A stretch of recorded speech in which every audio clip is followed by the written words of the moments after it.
Hey, welcome back in the meadow. We have an exciting pack of new Capenna to discuss again. Again, we're still doing some throwbacks to fun formats from some time back.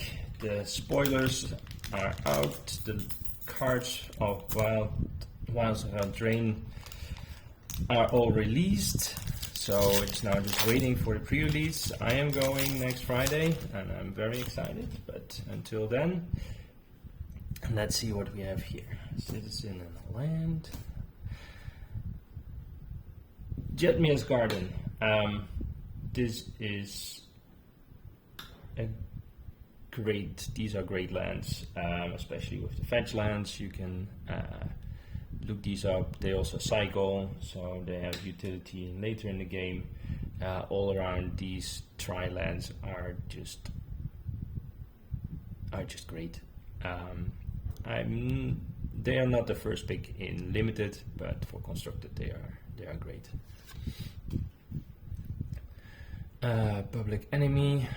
This didn't do much as far as I know. Riveteer's Charm. All these charms are versatile.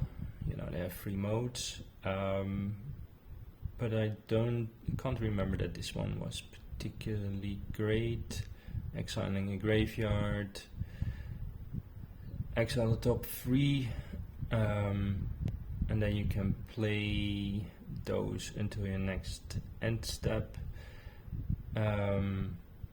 So if you play this at the end of someone else's turn, you have access to those cards in your own turn.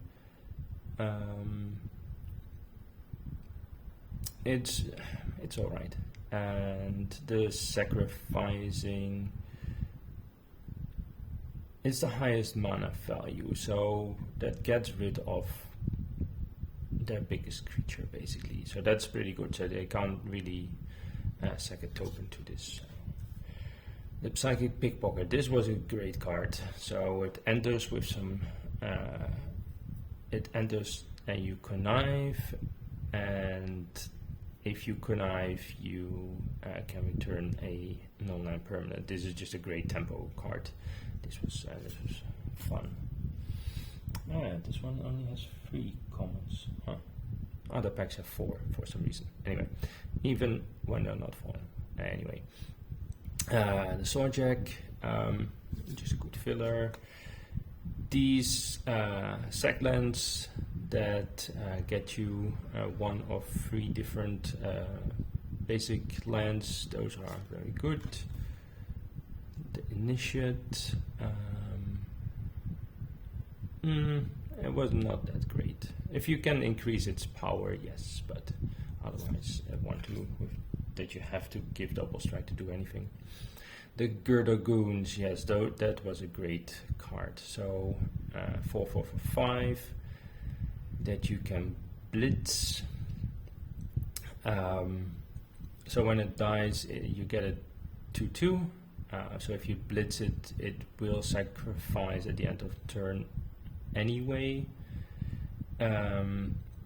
So you get a 2/2 immediately and you get a card. So for 4 mana you get a 4/4 that attacks, so it puts immediately pressure, and then it leaves behind a 2/2 and it replaced itself. So this was just a great card. And you can always just play it for its own for the 5 mana, right? And then you just have a 4/4 that still leaves behind a 2/2. You don't get a card though. The Sugar Crocodile, yeah, if you needed it, you would play it. Otherwise, it's not that interesting. Extract the Truth, reveal target opponent reveals their hand. You choose a card from that, or you can have an opponent sacrifice an enchantment. There's some versatility to it.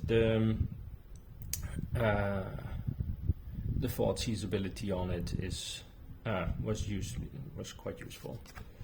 Light them up. This just deals 2 damage, and if you sack a creature with power 2, it deals 2 damage to 2 different creatures. This was actually pretty good, had a lot of synergy. The tramway station, all these, this land cycle is pretty useful. And Broker's Initiate. This one drop could be quite useful because it becomes a 5/5 in the late game, and in the early game it just blocks. It could be useful for some slower strategies.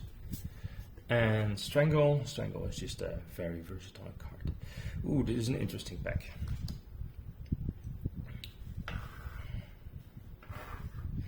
So my initial thoughts are Strangle, Gurdagoons, or the Psychic Pocket as first picks.